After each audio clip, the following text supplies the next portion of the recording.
Hi, ASMR Fake Fishes Aquarium. Wonder if they're the realest.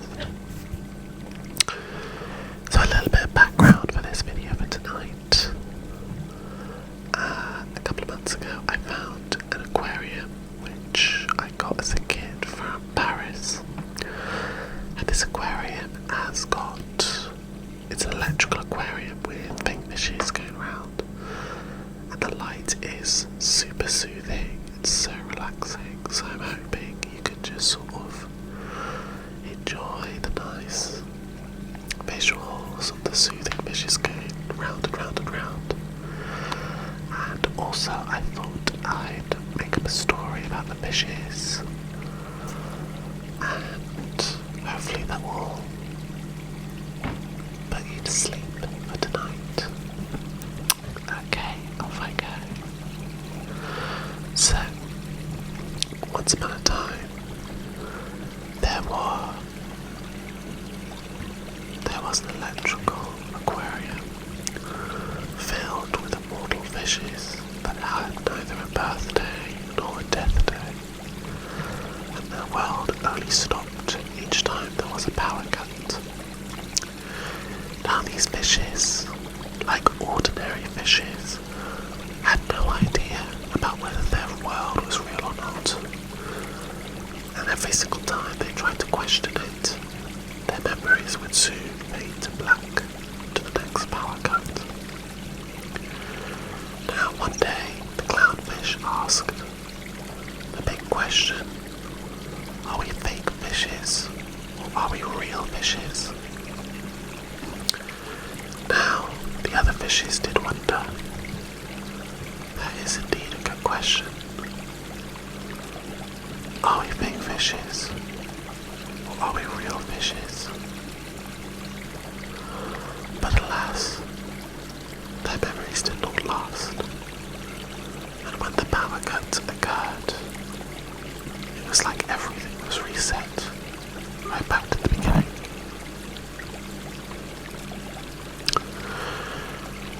When the electrical aquarium came back to life with its lights,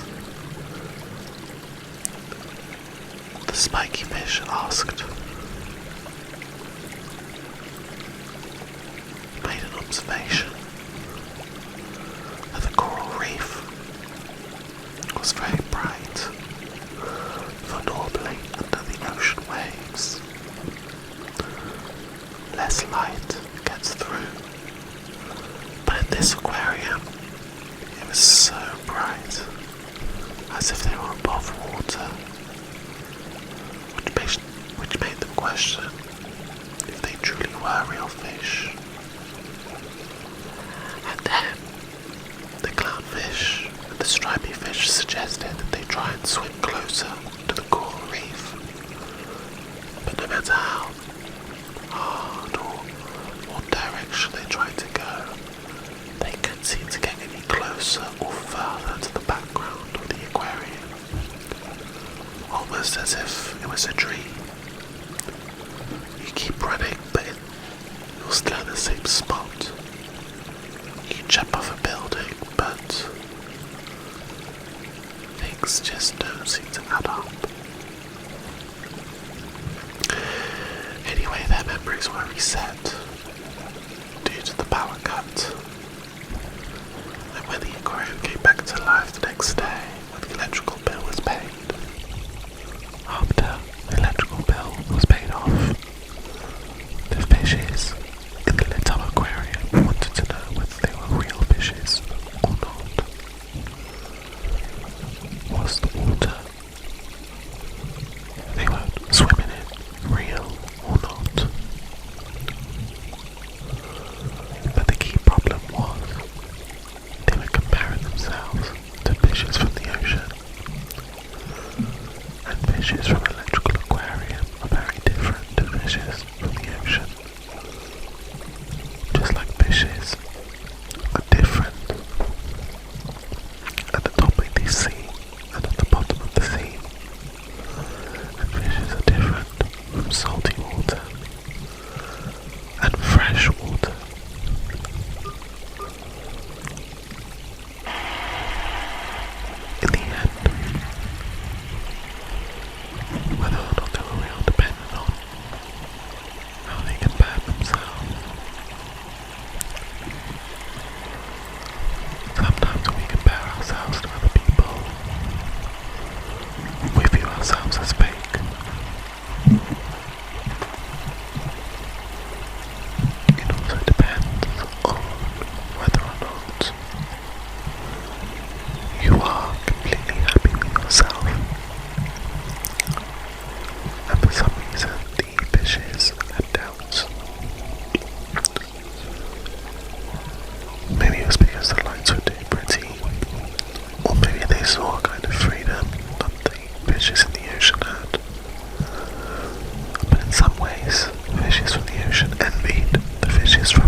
the same thing.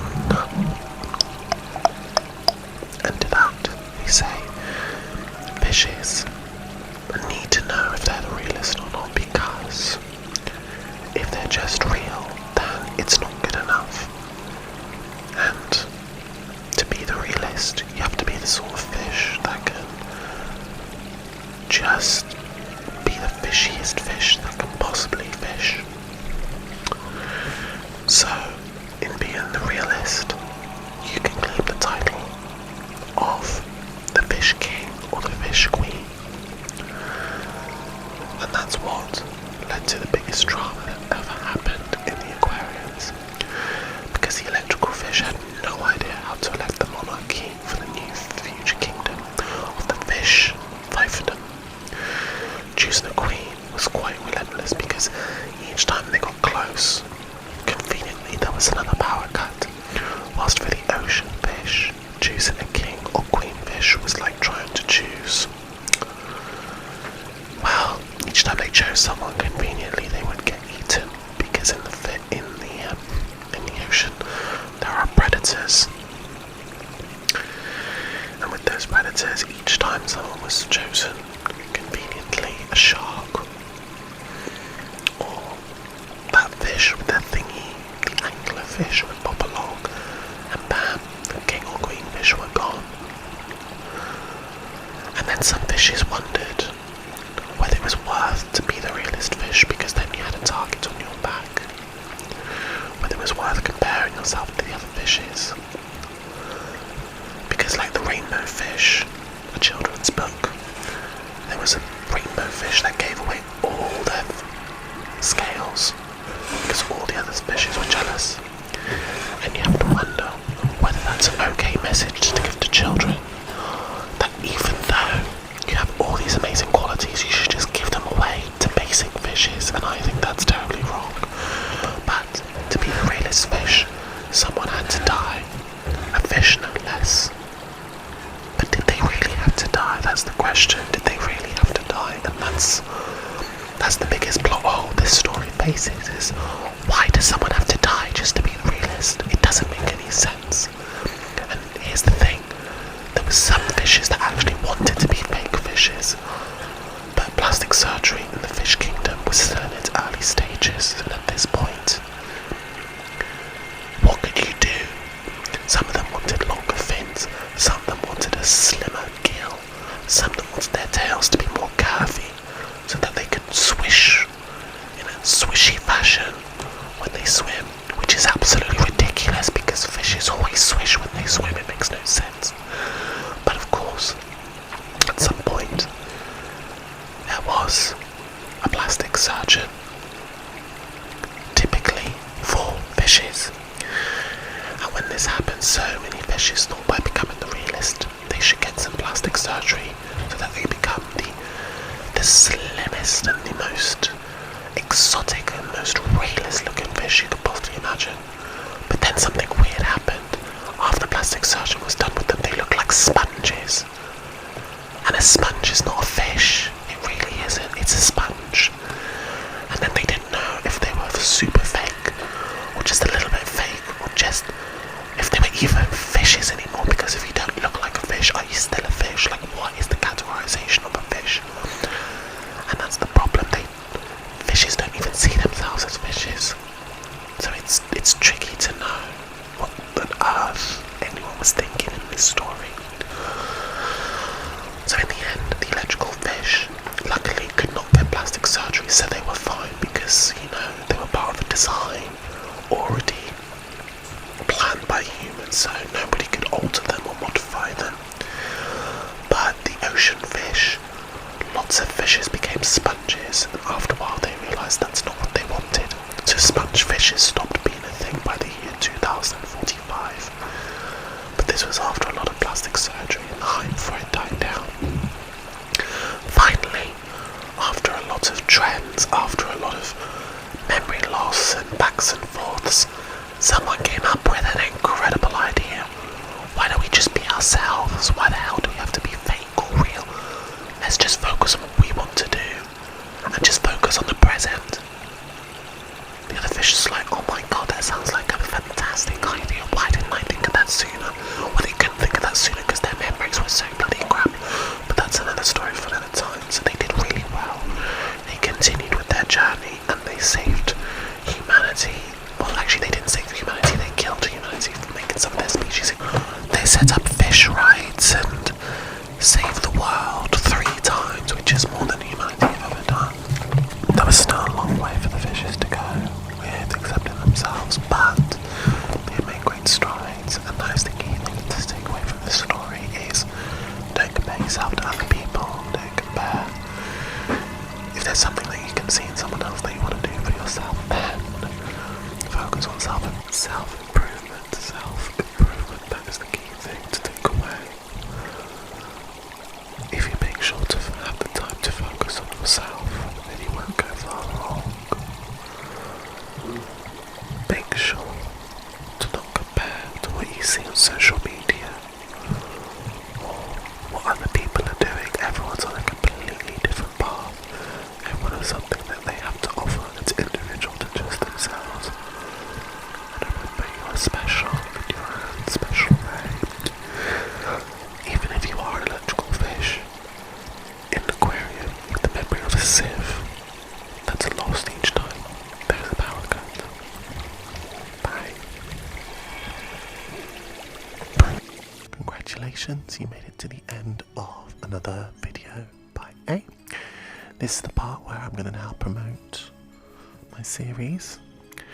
If you like Harry Potter, Doctor Who, Final Fantasy, or sort of Japanese stuff, do check out my novel series. It's a sci-fi fantasy series called the Time Chronicle series.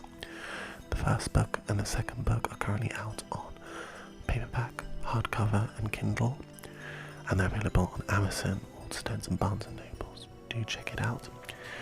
It's about a girl who goes to a mysterious school in London, unlocks some magical powers, and the school is interested in shaping humanity's timeline for their own agenda. So it's a bonkers series, do check it out.